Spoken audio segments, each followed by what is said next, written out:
Since UFO and disclosure shit is, kind of still in the news, and more people are being exposed to the ultra terrestrial hypothesis, I want people to understand, despite what Wikipedia will tell you, and despite what, like, Alex Jones will tell you, the ultra terrestrial hypothesis is not actually the same as the quote unquote interdimensional hypothesis. The ultra terrestrial hypothesis does not make any claims about where they come from other than that uh they're not like going through outer space in a craft. It's everything other than that.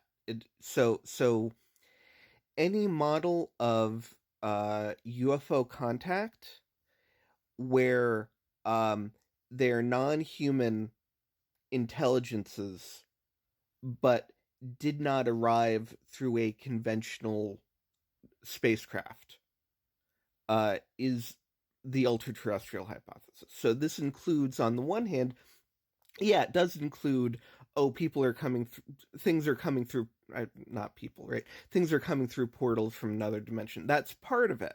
That's a possibility within the umbrella of the ultra terrestrial hypothesis.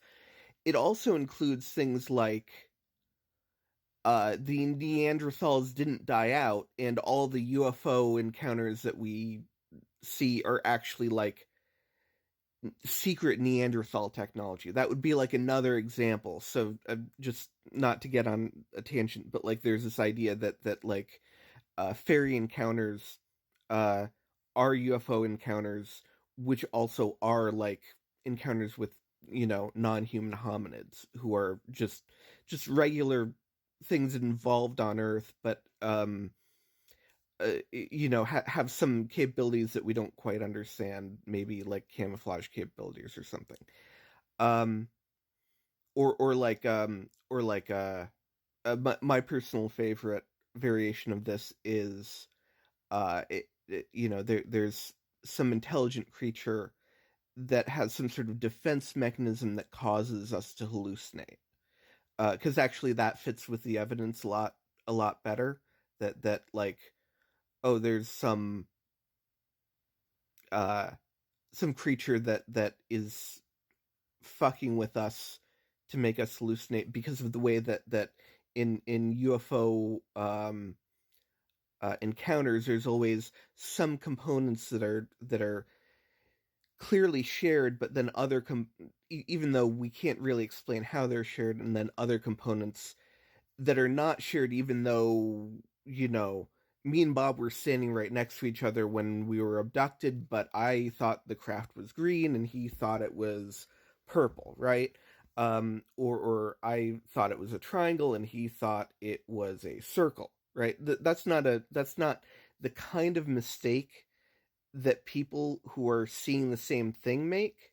That's the kind of mistake that two people tripping on mushrooms watching the same movie would make.